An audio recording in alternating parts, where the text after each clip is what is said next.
have the challenge, the great challenge, it's a little delicate, of introducing my boss, who will then introduce our closing plenary speakers. So, of course, my boss is University of Texas President Greg Fenves.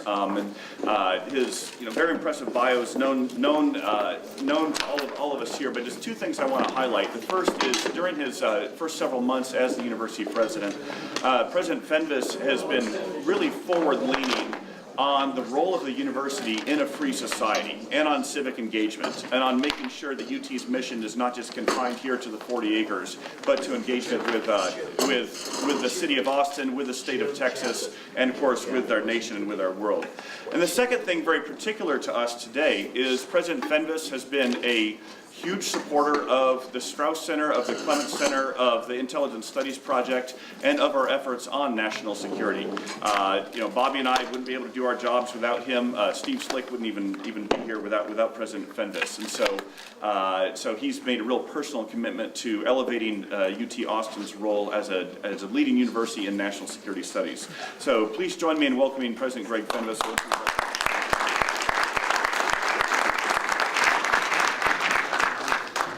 All right, well, good morning, and thank you, Will, for that kind introduction.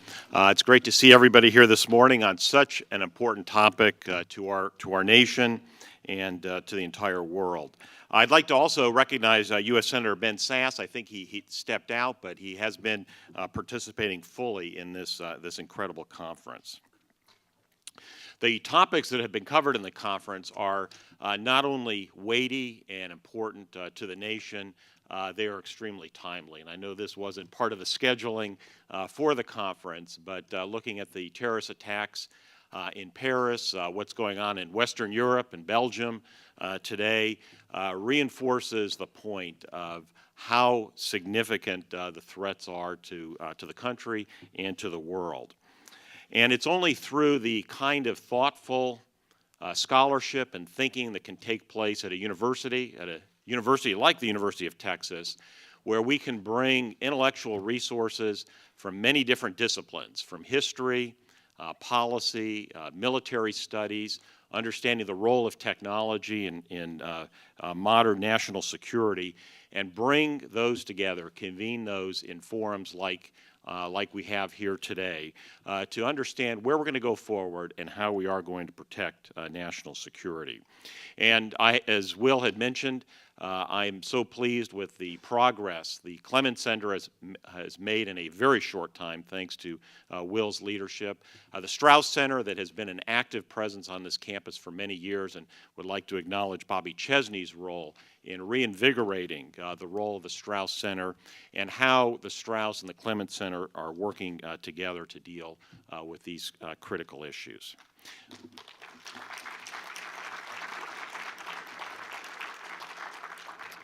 And we could not have a better closing speaker at this conference than the senator from the great state of Texas, Senator John Cornyn. Let's give the senator a round of applause. Senator Cornyn has been a thoughtful leader in the U.S. Senate, an important source of sound ideas and policies for the country, and he serves the state of Texas in an admirable way. He now represents Texas in his third term in the U.S. Senate, where he serves on the Senate Judiciary Committee and the Senate Finance Committee. And recognizing his leadership in the Senate in 2014, Senate Republicans elected him the majority whip for the 114th Congress. Prior to his election to the Senate, he is well known in the state of Texas for his service as a district judge, justice on the Texas Supreme Court, and just prior to election to the Senate as the Attorney General for the state of Texas. Senator Cornyn is a great friend of the university, not just because he likes to come to UT, and I know he does, but he recognizes the value the University of Texas has for every citizen in the state of Texas, and that is something that we strive to do every single day. Following the senator's speech, Admiral Bob Inman, another great friend of the university, a longtime member of our faculty and leader, the campus, will join the senator on stage for a follow-up conversation to conclude the forum. Please welcome Senator John Cornyn.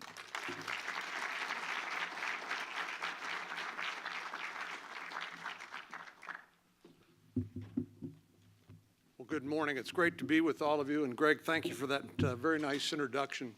I can't tell you how happy I am to be here this morning as a result of this wonderful collaboration here at the University of Texas. Two great Texans, two great Americans, and the institutions named after them have come together in a remarkable sort of way. I guess they could have been rivals, but they decided to collaborate and work together.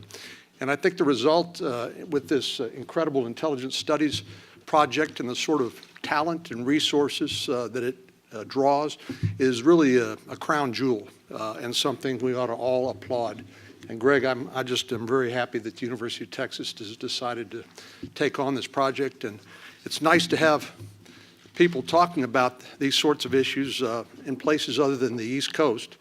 And I know a lot of our great talent, former CIA directors and others like to come to Austin, Texas and enjoy the intellectual stimulation as well as the good food and the company here in Austin. So it is really great to be part of this program, of course, with Admiral Inman, who I've known for many years, and Admiral McRaven, the new Chancellor of the University of Texas. You've got a lot of homegrown talent here in the national security arena. And my friend Michael McCall, I know you heard from last night, the chairman of the Homeland Security Committee in the House. I'm proud of the fact I lured Michael back to Austin when I was Attorney General, and he worked as head of my criminal division before he took a wrong step and ran for Congress.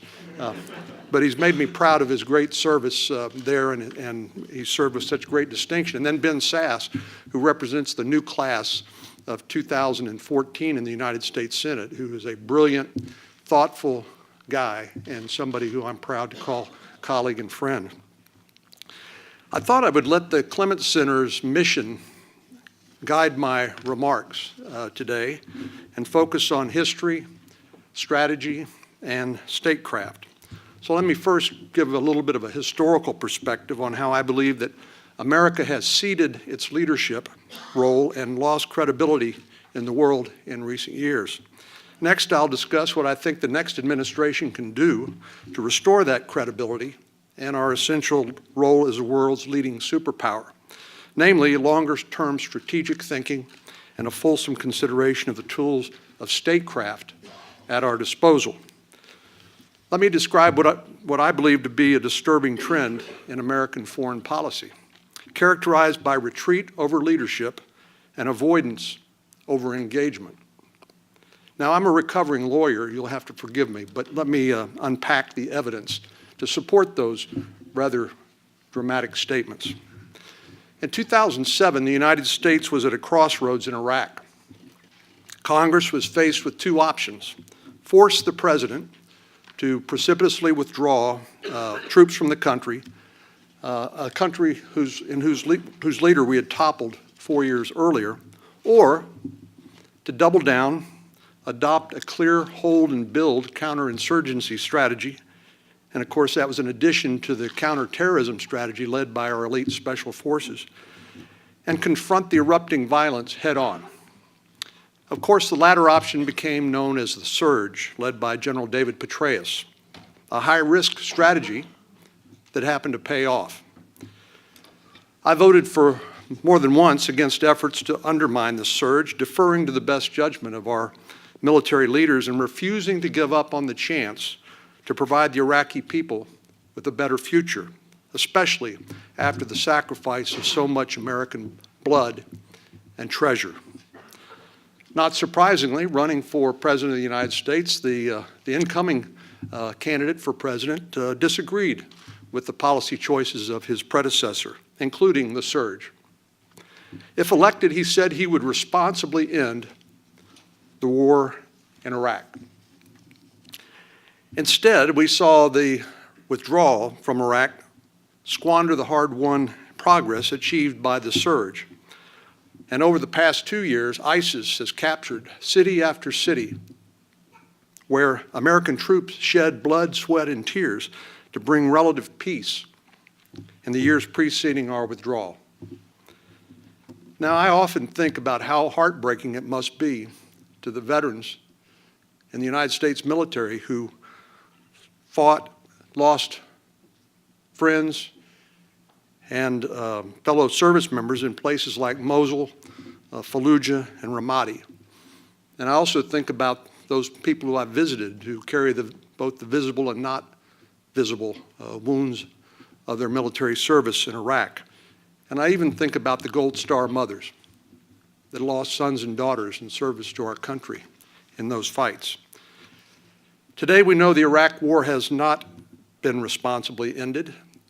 We have 3,500 approximately, at least, Americans boots on the ground, and ISIS occupies large portions of the country. The border between Syria and Iraq is gone. Iranian influence is mushroomed, and the future of a unitary Iraq is in serious doubt.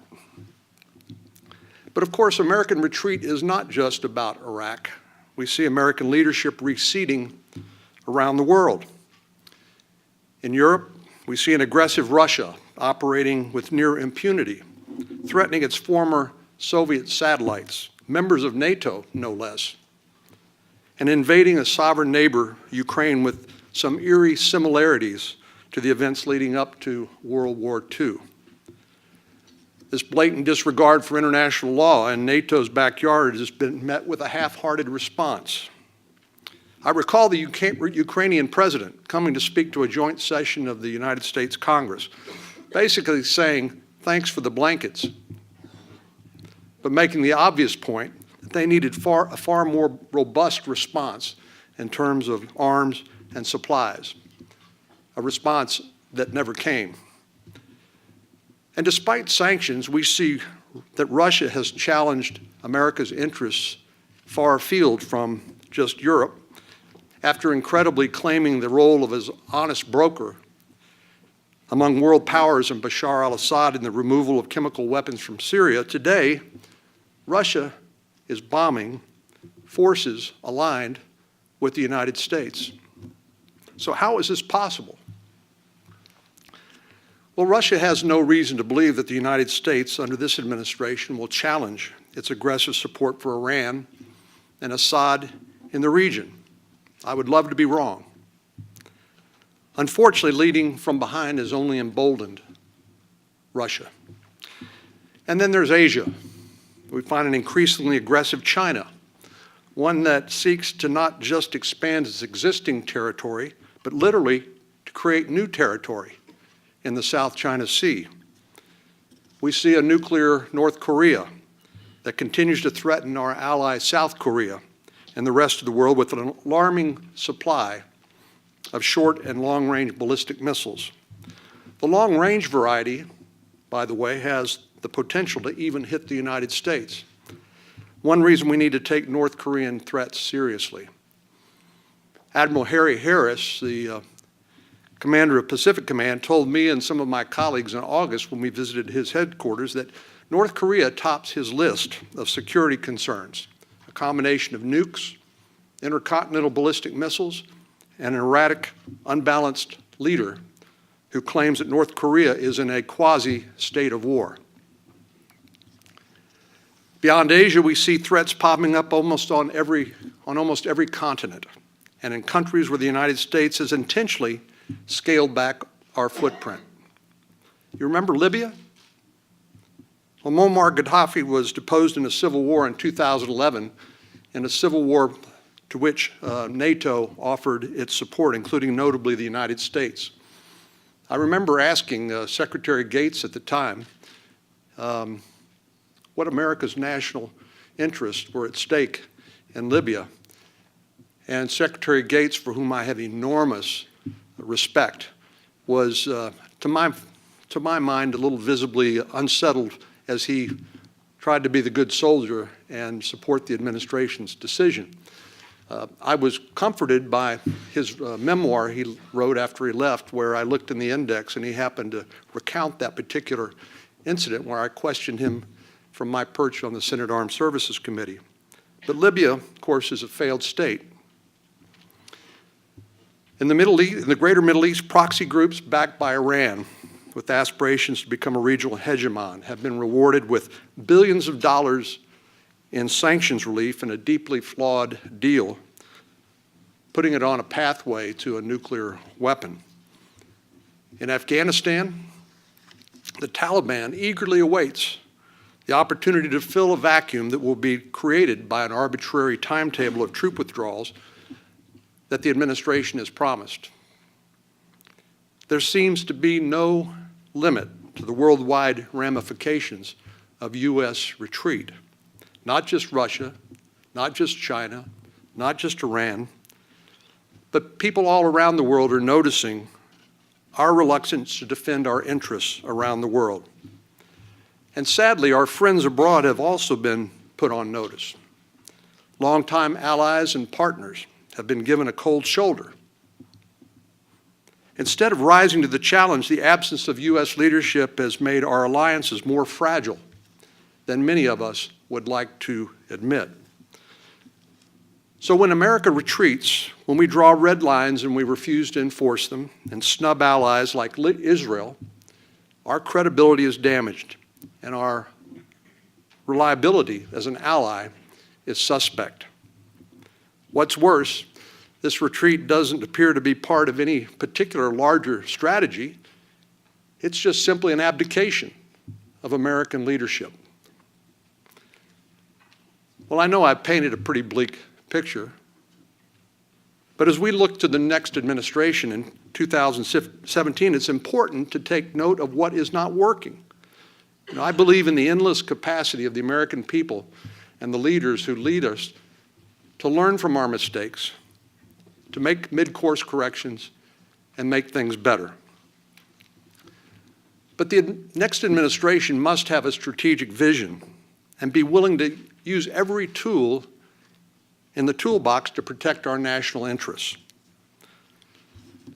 The Cold War may seem like a distant memory compared to today's world of diverse global threats, but one clear lesson we can take from the Cold War is that developing and executing a strategy works.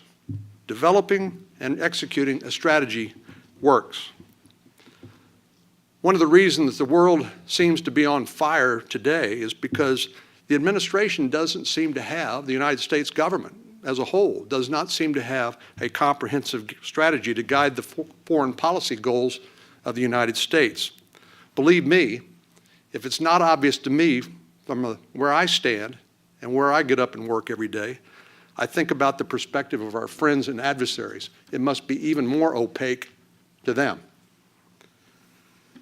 I think the situation playing out in Syria today provides a startling example. It's not just in Paris, but the whole world has recoiled when terrorists connected to ISIS targeted innocent civilians in a soccer stadium, a concert hall, and a cafe. No, ISIS is not the JV team, nor has it been contained, as the president has claimed. Over a year ago, I and others, when we were talking about the president was seeking an authorization for the use of military force to go into Syria, we asked, please tell us what your strategy is, and where he'd already drawn a red line. There were a lot of us asking the president, begging the president, imploring the president, please tell us what your strategy is for success. Again, learning from some of our mistakes, I remember General Petraeus making the remark that one of the most important questions to ask when you engage in armed conflict or when you're contemplating that is, how does this end? How does this end? The president has stubbornly and irresponsibly, in my view, refused to provide us that strategy.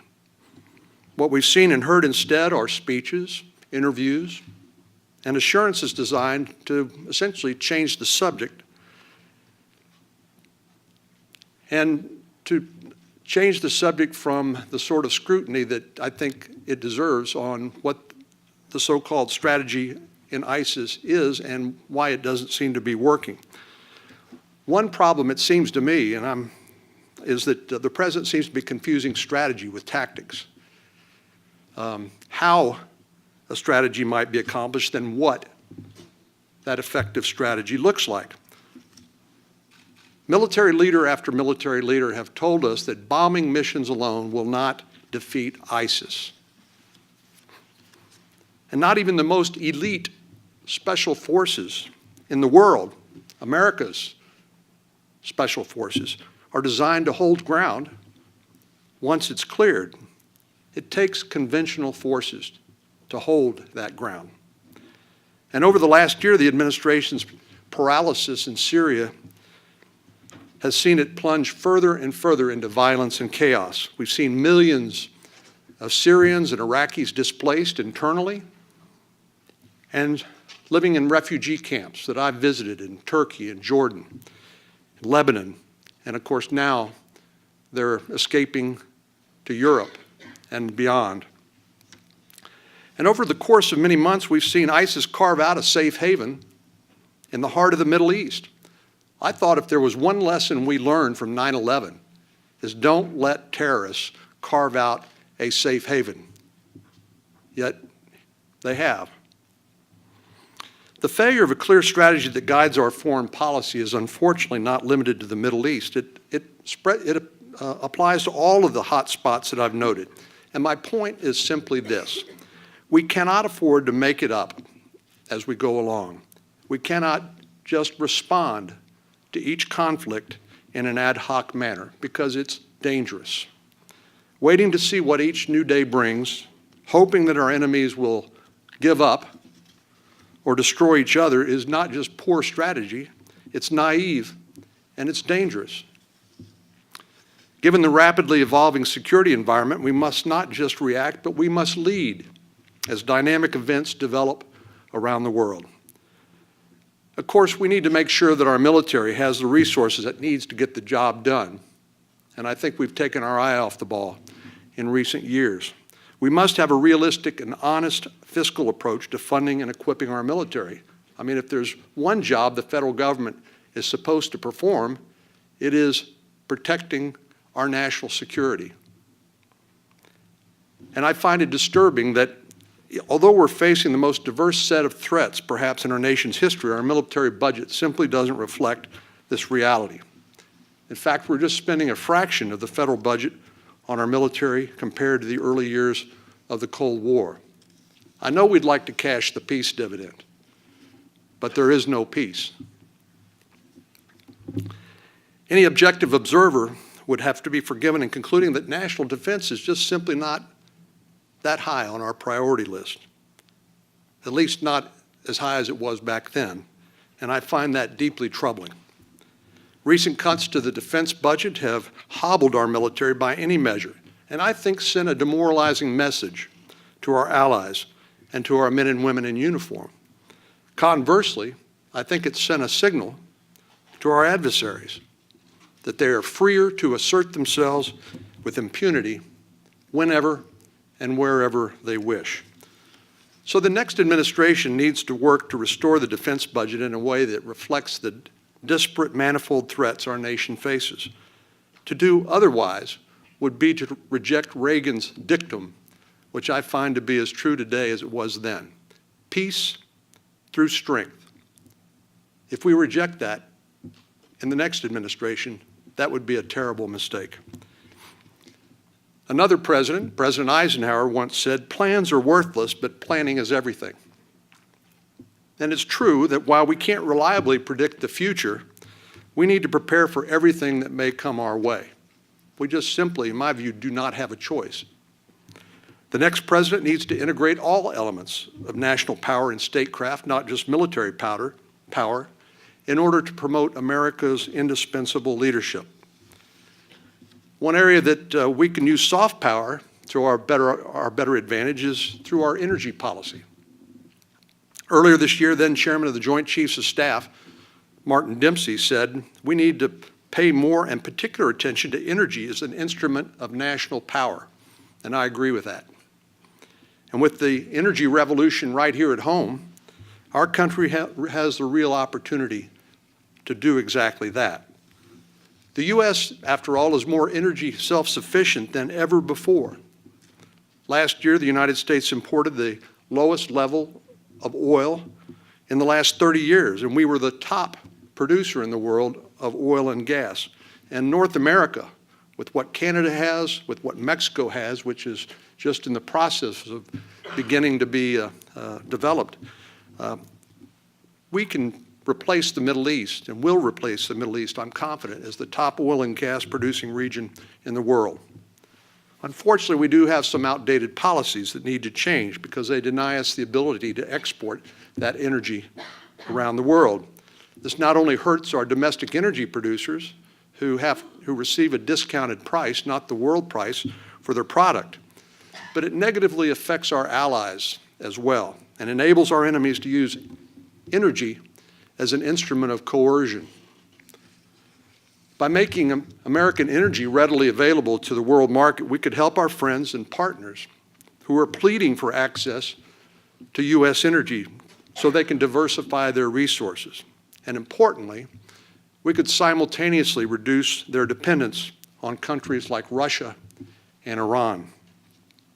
In doing so, we can weaken the hand of some of our most powerful and dangerous adversaries and underscore our commitment and support for our allies abroad. This is just one other way how the next administration could help restore some of the United States' credibility around the world. When people argue for greater U.S. engagement, we often hear critics say that America doesn't have the appetite to be the world's policeman. Yes, America can't afford to be everywhere at all times, but we have to recognize and accept, and I believe embrace, that we have an indispensable and unique role in the world. As a guarantor of security to a significant portion of the developed world, and as a necessary deterrent to the thugs, tyrants, and other troublemakers and enemies of peaceful coexistence. Nobody else can do that. A few years ago, Charles Krauthammer made a similar point when he said that America was the closest thing to what he called a centralized authority, to an enforcer of norms, who answers the call and that does not shrink from leading. One of the key challenges of the next administration will be to demonstrate that once again, in the future, our allies will have no better friend and our adversaries will have no worse enemy than the United States of America. And similarly, the next administration must make clear that we will use every tool available to us, every measure of statecraft, whether it's diplomatic, economic, or military, to engage and lead the world around us. The next president could, for example, do that by defining our actual interests in Syria, formulating a viable strategy to protect them, and playing a leading role to unite an international coalition to restore stability and eradicate ISIS. That administration could foster deeper diplomatic and economic ties with our partners in East Asia and make clear our commitment to them in the face of Chinese hegemony, and reinforce our relationships with our European allies, including giving them energy flexibility so that Russia can't use energy as a weapon. Well, as you can tell, I think the next administration and Congress have a lot to do. The United States must restore our credibility and once again assume our critical role in the world as an unflinching ally and an unrivaled military power. By doing so, I believe the world will be more peaceful and more prosperous. Thanks for letting me share a few thoughts with you today, and I'm happy to join my friend Admiral Inman in answering a few questions. Thanks a lot.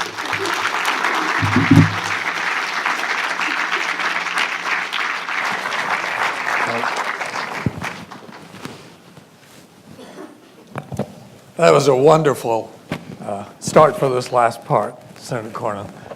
And you've covered already so many of the things I would have asked questions about.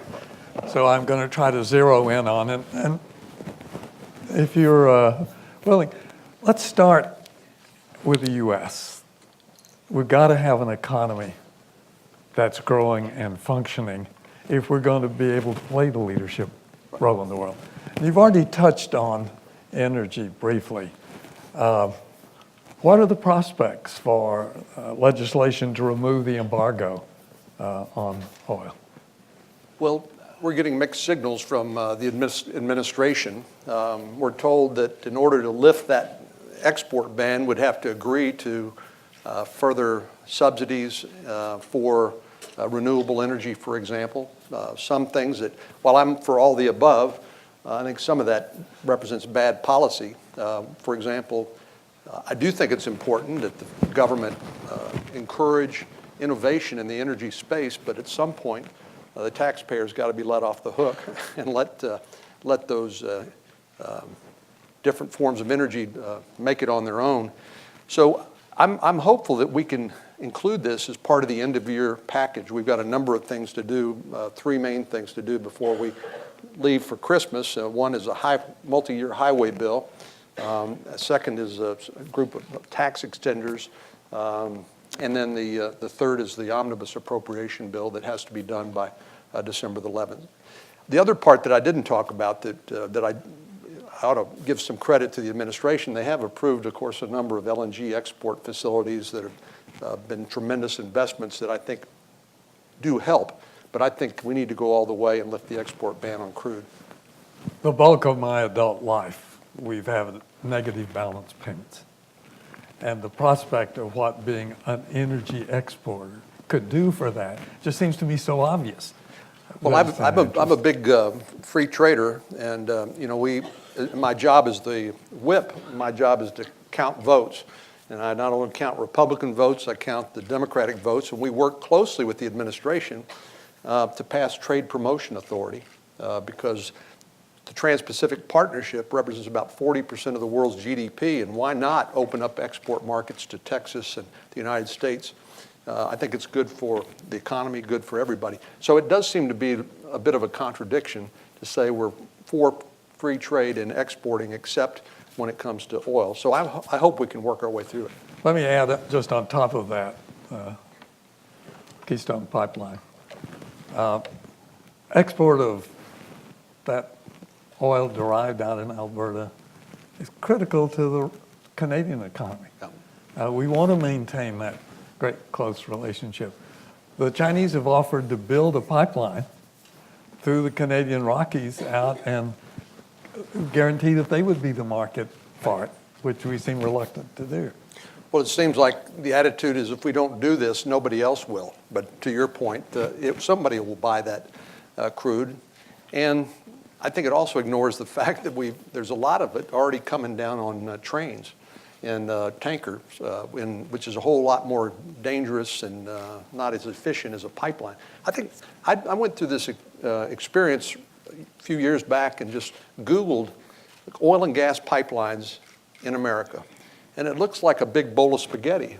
I mean, they're everywhere. But most of the time they operate without us knowing where they are because they just simply operate efficiently and safely. And I just think it was a mistake. Let me take you into more treacherous terrain, and that's the issue of immigration. In all of its, right now it seems to be focused almost entirely on security of Syrian refugees, but it's a much larger issue of talent, attracting bright talent, letting them stay in the process. Border security is important, but would you sort of address in the broader framework where you see the immigration problem going? Well, we often say we're a nation of immigrants, and it happens to be true. All of us, our families came from somewhere else with very few exceptions, unless you're a Native American, I suppose. But particularly, you mentioned the brains that we attract to our colleges and universities. I mean, we have the best higher education in the world. And the reason I know that is because everybody wants to come here and go to school. And then we turn them back and say, you got to go home and compete with us. And I just think it makes no sense. So I've long been a supporter of revamping the H-1B visa. And I think we just need to look at immigration programs like Canada and others where they actually assign more credit to people that have greater skills they're bringing. I know that some people would like to open our immigration system simply to unskilled labor, and there's a justifiable concern. I mean, we need people to work. We need Americans to work first. But if there's not Americans that can hold those jobs, then we ought to consider a legal system whereby others can help. But right now, we tend to favor the low-skilled immigrant under our current system. And by the way, the United States, I look at the refugee debate, and we already naturalize almost 1 million people a year in the United States. I mean, don't let anybody tell you that the United States isn't the most generous country in the world when it comes to accepting people through a system of legal immigration. But I think the biggest problem we have, Admiral, is the fact that the public's just simply lost confidence in the federal government. The president's executive action, which essentially defied the law on the books and said, I'm going to do it myself, which now has been enjoined by the federal courts and upheld at the Fifth Circuit. I just think all of that sort of eats away at confidence. So I think Speaker Ryan said he's happy to work with the president on almost anything other than immigration, because I think there's just no confidence there in that relationship. But we can get that back in 2017 and beyond, and we must. We know in Texas, we've got to deal sensibly with our border. We need border security, but 6 million American jobs depend on binational commerce and trade. Let me take you a step further on this one, because you hit it. What worries me greatly, the declining public support for the role we're going to play in the world. Yeah. My own view is that's because we haven't defined I agree with what that. role we're going to play in the process. So how do we go about trying to regain broad public support for U.S. leadership in the world? Well, nobody's got a better bully pulpit than the President of the United States. And President Obama, I don't think really believes that America should play that role. And he points to the long wars we've had in Afghanistan and Iraq and the public's understandable reluctance to continue to spend American blood and treasure fighting foreign wars. But there is, as I tried to point out in my remarks, just no real alternative to American leadership. We can and need to do a better job of eliciting coalitions of other governments, people in the region that have a self-interest to try to deal with the issue, like combating ISIS. But most of the militaries in those countries, as I think you'll agree with me, they weren't built to project power overseas or outside of their country. They were built just purely as self-defense. And you look at India, for example, with a huge military, Egypt and others, those would be some examples of that. So I just think we need that leadership that only a president can provide, and that's what I hope that debate will be part of the presidential election process. And then the next president will have a mandate to step up and provide that leadership. Simply underlining your point. I've got a lot of friends scattered around the world from my multiple careers, and I talk to them fairly often and ask, how do they think things are going? Inevitably, they all come back and say, well, where's the U.S.? What's the U.S. going to do? Right. So I stop and say, how would you define the U.S. today? Indecisive. That's the answer I get repeatedly, no matter what part of the world that I ask them. So next president's got a big Decisive and lead. To turn. If you don't want to do that, you shouldn't run for president. Yeah. I don't blame some of our friends around the world when they see our presidential election primaries on both sides. Yeah. Kind of wonder what in the heck is going on. Yeah. It's at least a big reality show. In coming back around, you laid out the challenges you got now before the end of the year. We unhappily have a long history. At the end of a conflict, we draw down our military pretty precipitously. Mm-hmm. And as you know, the intelligence budget's hidden inside that defense budget, so it's normally taken down with it. Where was the dividend for the end of the Cold War? And so suddenly when we get the first attack on U.S. soil at the World Trade Center in '93, there was no addition of resources to go try to understand that and track the cause. It was shuffle what you got, give up some other coverage in order to do it. And I would argue that contributed to the surprise of the attack on the Nairobi and Dar es Salaam in '98 and on to 2001. So my question to you, I fear I see this same thing repeating itself with sequester at a precise time that we need to be going the other direction, increasing our capabilities to be a leader in the world? Well, I remember after 9/11, what you said. You said that this is a failure of imagination. We just didn't have people that imagined that somebody might actually hijack planes and fly them into the World Trade Center. It was just such a bizarre way to attack the United States, but so effective from a terrorism and from a public reaction standpoint. But, you know, we do have a short-term memory, so we need to be reminded. America has always risen to the challenge and will again, despite the rather pessimistic portrait that I painted just a few moments ago. We will do it. I mean, if I didn't think we had the capacity to do it, given the right leadership and the right policy, I would go do something else. But I believe in that.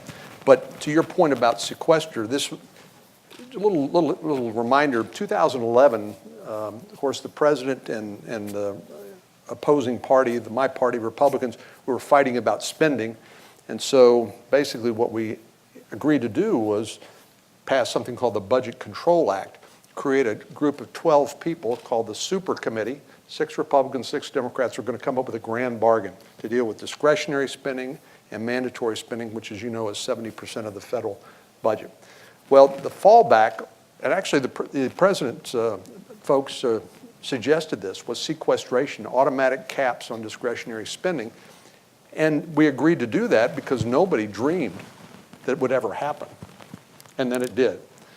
And then that got to be the only way to rein in or control spending at the federal level because there was no grand bargain. So I think it was, I understand how it happened, but I think, again, as I said earlier, our responsibility, my responsibility, is to make sure that that our national security interests are provided for. And there's a lot of stuff the federal government does that is not a priority in my view, but that's number one. Nobody else can do it. So that's why we entered into this budget negotiation here the last few weeks, which actually raised discretionary spending, including defense spending. The part of the deal, the negotiation, since nobody gets everything they want, I would have just raised the military cap and leave the non-defense discretionary spending flat, but we couldn't do that because it was a negotiation and with trade-offs. And looking at the challenges out in front of us, trying to understand what Russia's doing, where Russia's going to go, what China's going to do, the Middle East, the ISIS, the plate's very full. Absolutely. Challenges. You touched briefly on China. The current focus has been on making sure that they can't claim the entire South China Sea as a China lake by building some islands along the way. What's your reaction to how we've dealt with that problem to date? Well, I was in August when I was with a group of senators and congressmen. We visited, I mentioned Admiral Harris at Pacific Command, and then we went on to Australia, Indonesia, and Singapore. And so we talked a lot about the South China Sea and what China was up to.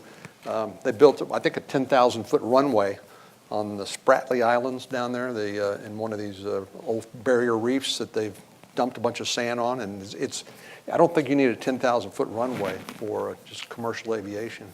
But I do appreciate that the Department of Defense and the United States Navy has demonstrated that the sea lanes are going to remain open, and we're not going to back off from that. So I just think we need to work even more closely with our allies in the region and work jointly to have those patrols to demonstrate that China can't close off those sea lanes, which are so important to international trade and travel. In my interactions with China over the last 3 or 4 years, I've worked at finding areas where we can collaborate, areas where we can't.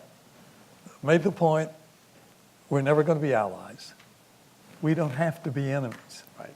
And the issue is finding how do we find areas to collaborate, and then how do we fence those areas that we can't so that we don't end up in explosive situations. I couldn't agree more, and you have certainly a lot more experience than I do in this area, but in my travels, my travel, I just mentioned Australia, for example. I didn't fully appreciate how dependent Australia was on the purchasing of minerals and agricultural goods and other things, the trade they have with China. And so I kind of got the sense that the Australians were looking at us and saying, we don't want to have to choose between the United States and China, which I think is fine, because as you said, I think we can acknowledge the realities that where we have differences, but not assume that we are adversaries and then try to stay engaged with them and avoid those potential conflicts and hotspots. We talk about special relationship with the UK for many years. I would argue that there's a comparable special relationship with Australia. I agree. Who've been with us on virtually every issue. So I take your point about their dependence. We have to take that into consideration in our own policy to make sure their economy prospers. And absolutely, absolutely. Well, don't get me wrong. The ambassador from Australia said, we don't want to have to choose, but if we did have to choose, we'd choose the United States. Yeah. But it's pretty clear. It was very informative to me, and I guess shows the benefit of getting outside of the Beltway and traveling to some of those places and talking to people so you can have a better, more in-depth understanding of the complexity of those arrangements. I know the new chairman of the Joint Chiefs described in his confirmation hearings Russia as his biggest challenge and threat, which surprised, I think, a number of people, particularly with all the focus we have on terrorism elsewhere. And the big quandary is Mr. Putin. Right. He doesn't like us, but beyond that, what are his objectives? Where's he going to go? And we've been so caught up on the Ukraine and Crimea, and suddenly there he is in Syria in the process. Well, I mentioned Bob Gates earlier. I actually called him after Russia went into Ukraine, and I just said, you're an old Russian expert, and the Secretary of Defense, somebody I admire and respect, and what do you think? He said, well, when Putin sees sequestration and sees the U.S. government cutting back on its military spending, he senses that as a sign of retreat and weakness, and that emboldens him. And that's not the only thing, but it emboldens him. One of the things that worries me about Mr. Putin is he would love nothing better than to break NATO. Yeah. And when you see some of the public opinion polling out of Germany, for example, of how many of the German people believe that if Article 5 of the NATO treaty were invoked, with one NATO country attacked, all are attacked and all come to the aid of that country, the majority of people in at least one poll I saw said they would not favor Germany responding by acting as NATO against that aggression. And there goes NATO. There goes NATO. And Putin would love it. Happily, Hollande elected to do the less demanding West European Union clause and not the NATO. And maybe he was afraid of what would happen in Germany elsewhere in the process. But we have to worry, I believe, if we don't respond there, what's Mr. Abe going to think in Japan about the reliability of our nuclear guarantee security treaty in Japan or in Korea? Well, Prime Minister Netanyahu, I think he understandably was upset, concerned, questioned how the Iran nuclear deal was handled, and I hope I'm wrong, but I believe Netanyahu was right when he said that we may have delayed, but we have not prevented Iranian nuclear weapons, and we may have, and indeed he said we've paved the pathway, maybe in 10 years, but maybe not today unless they just cheat, which I'm sure they were capable of doing. But the idea of a nuclear Iran, given their proxy wars against the United States and against so much, Iran has been killing Americans since the early 80s following the Iranian Revolution, whether it's at our embassies or in Iraq or the Iranian Quds Force training people who come kill our servicemen in Afghanistan and elsewhere. So the world is a very, very dangerous place, and that's why I felt it was so important to talk about American leadership and American strength and to be completely clear-eyed about the nature of the threats. And I wish we could live in a world where we could just retreat inside of our borders and people would leave us alone and we could prosper and pass on the blessings we have to future generations. But if nothing else reminded us that that's not possible, 9/11 should have been the most recent reminder. Having tried to support nuclear weapons non-proliferation for 50 years and verified treaties, my worry on the Iranian deal is that we have shifted from prohibiting proliferation to managing proliferation. I agree. And what that says for so many of the other countries who may have ambitions or turn their way in a worry, I'm reasonably comfortable that the IEA structure can verify that they're not enriching at the known facilities. But those facilities aren't where they're going to design warheads and marry them up with missiles, and they got 25 days to move for that. And my sense is that our track record for finding clandestine efforts pretty slow. I think it took us 18 months to find the last one. So I simply worry that there are too many loopholes here. I worry about the same thing, and I certainly defer to your experience and judgment, but it worries me a lot. This last panel that you missed was an extraordinarily good one in looking at the history of terrorism and tracking along how things have gone. And it does take us at the end to ISIS that we have now. And what priority do we put on ISIS? I would project to you that we need to think of some different approaches, some new approaches, saying if this is the highest priority, then maybe we ought to put away some of the other quarrels and bring a collaborative effort. I think the UN would authorize the permanent members to form coalitions, plural, not single, and to go after from two different directions, trying to crush ISIS. My sense is if you do that, it will lose its attractiveness to so many of the people who are now being recruited. But that's going to go down pretty hard with some people of thinking that you might do that. And I'm not talking about putting large numbers of US troops on the ground, or Russian troops for that matter. But how do you repeat what we knew worked in 2001? When you put CIA and special forces people on the ground to do the direct support, rely on the Kurdish Peshmerga. That means in Syria, Russia would probably rely on the Syrian army. But if they're dealing with Assad and we're not in this period to crush ISIS, I can live with that. I think a lot of other people will have trouble with that approach. But my sense is we've got to recognize this is the highest priority in the near term to crush it. So, well, Syria is, as you've alluded, is an incredibly complex environment. And if Assad were to be deposed today without some sort of transition to other leadership, the void would be filled by a lot of really bad actors.